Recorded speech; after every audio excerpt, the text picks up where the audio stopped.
From the White House in the office of the President of the United States, we present an address by Dwight D. Eisenhower.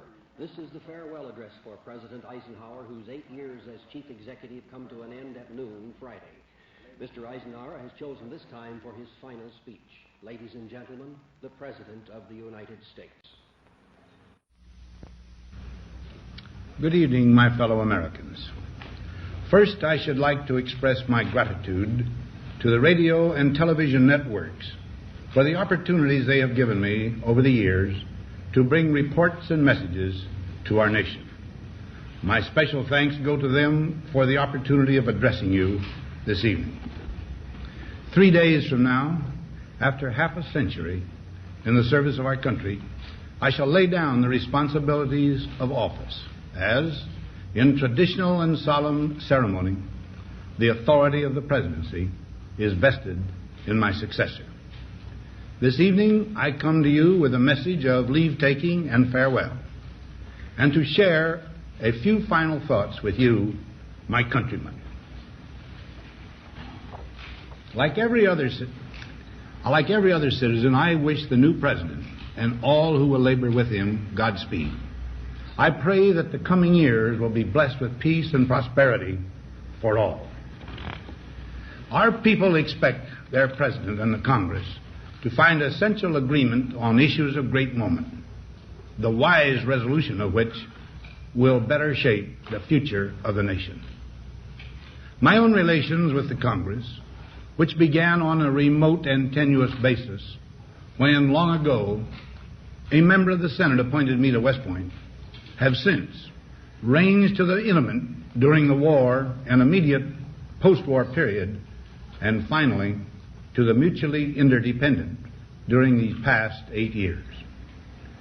In this final relationship, the Congress and the administration have, on most vital issues, cooperated well to serve the nation good rather than mere partisanship, and so have assured that the business of the nation should go forward.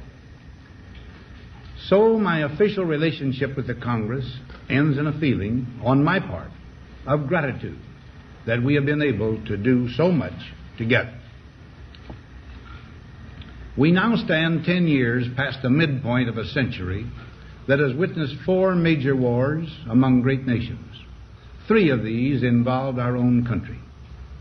Despite these holocausts, America is today the strongest, the most influential, and most productive nation in the world.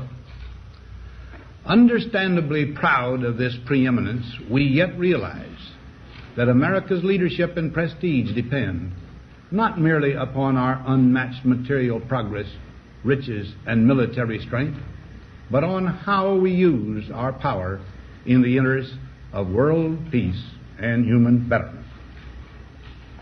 Throughout America's adventure in free government, our basic purposes have been to keep the peace, to foster progress in human achievement, and to enhance liberty, dignity, and integrity among peoples and among nations. To strive for less would be unworthy of a free and religious people. Any failure traceable to arrogance or our lack of comprehension or readiness to sacrifice would inflict upon us grievous hurt, both at home and abroad.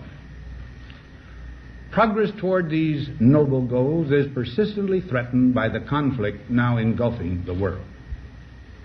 It commands our whole attention, absorbs our very beings.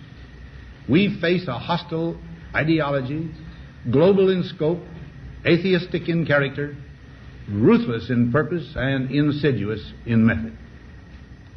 Unhappily, the danger it poses promises to be of indefinite duration. To meet it successfully, there is call for not so much the emotional and transitory sacrifices of crisis, but rather those which enable us to carry forward steadily, surely, and without complaint, the burdens of a prolonged and complex struggle with liberty, the stake. Only thus shall we remain, despite every provocation, on our charted course toward permanent peace and human betterment. Crises there will continue to be. In meeting them, whether foreign or domestic, great or small, there is a recurring temptation to feel that some spectacular and costly action could become the miraculous solution to all current difficulties.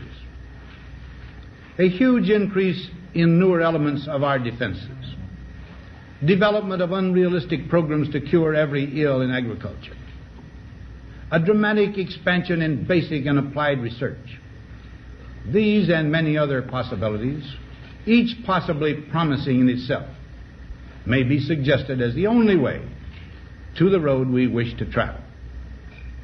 But each proposal must be weighed in the light of a broader consideration, the need to maintain balance in and among national programs. Balance between the private and the public economy. Balance between the cost and hoped-for advantages. Balance between the clearly necessary and the comfortably desirable. Balance between our essential requirements as a nation and the duties imposed by the nation upon the individual. Balance between actions of the moment and the national welfare of the future. Good judgment seeks balance in progress. Lack of it eventually finds imbalance and frustration. The record of many decades stands as proof that our people and their government have, in the main, understood these truths and have responded to them well in the face of threat and stress. But threats, new in kind or degree, constantly arise. Of these I mention two only. A vital element in keeping the peace is our military establishment. Our arms must be mighty, ready for instant action, so that no potential aggressor may be tempted to risk his own destruction. Our military organization today bears little relation to that known of any of my predecessors in peacetime, or indeed by the fighting men of World War II or Korea.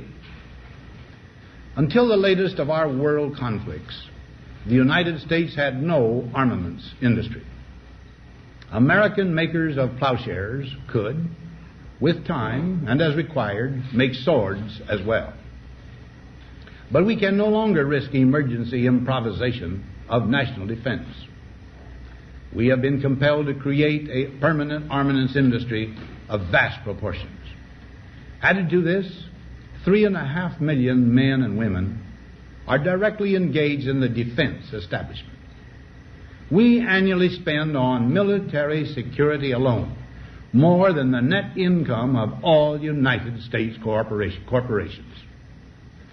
Now, this conjunction of an immense military establishment and a large arms industry is new in the American experience. The total influence, economic, political, even spiritual, is felt in every city, every state house, every office of the federal government. We recognize the imperative need for this development, yet we must not fail to comprehend its grave implications. Our toil, resources, and livelihood are all involved. So is the very structure of our society.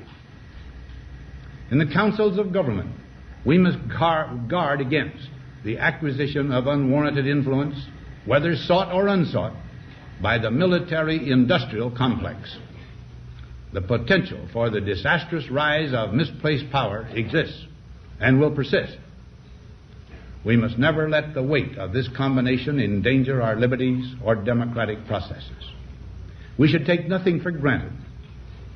Only an alert and knowledgeable citizenry can compel the proper meshing of the huge industrial and military machinery of defense with our peaceful methods and goals, so that security and liberty may prosper together.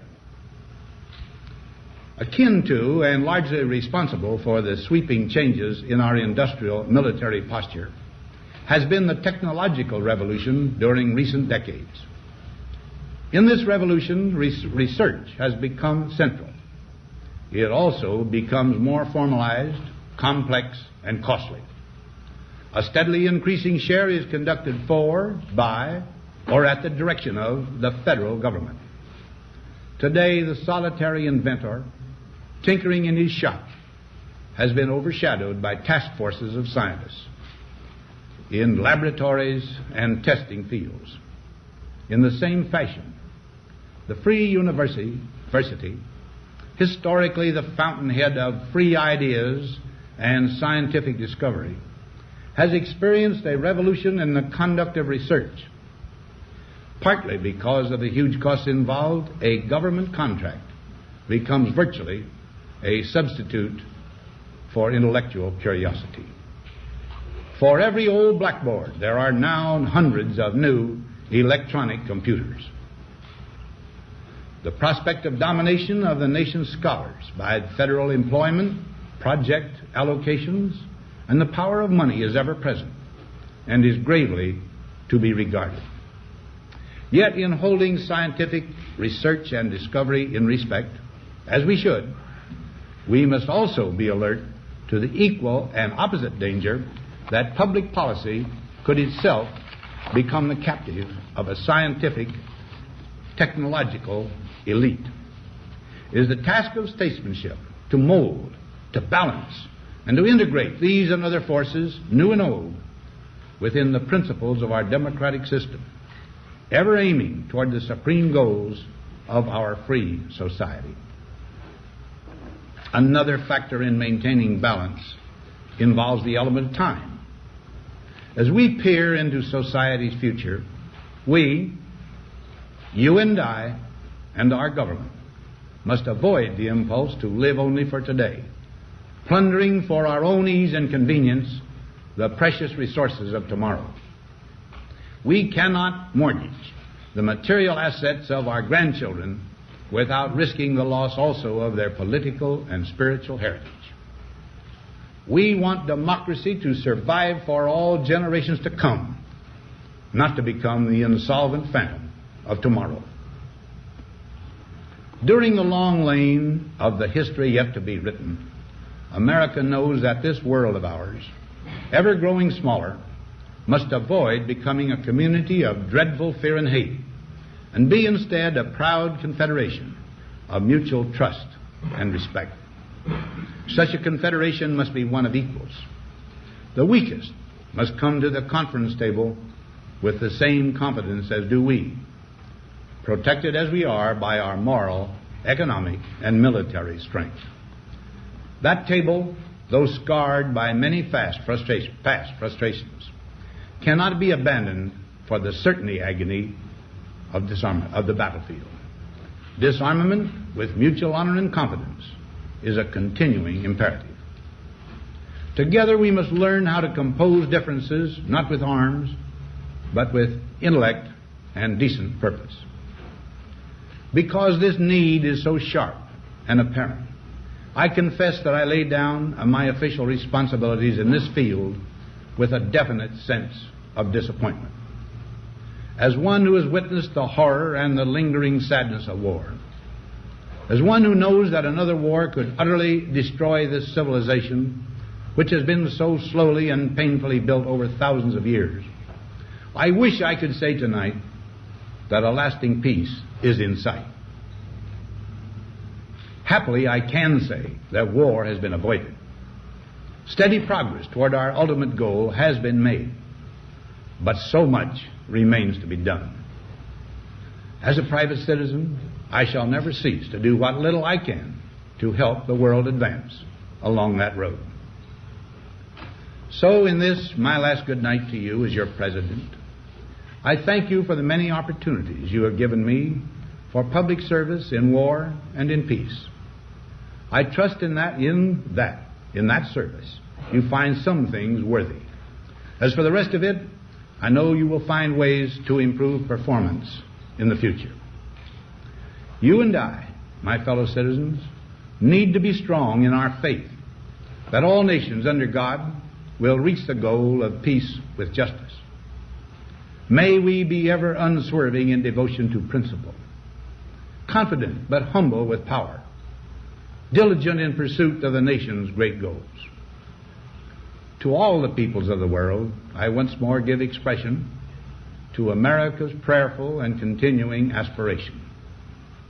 We pray that peoples of all faiths, all races, all nations may have their great human needs satisfied that those now denied opportunity shall come to enjoy it to the full, that all who yearn for freedom may experience its spiritual blessings.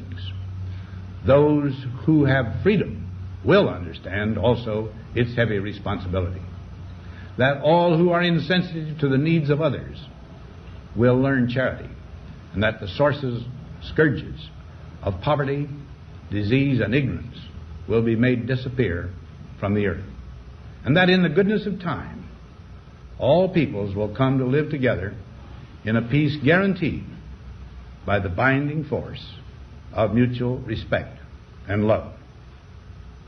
Now, on Friday noon, I am to become a private citizen. I am proud to do so. I look forward to it. Thank you, and good night.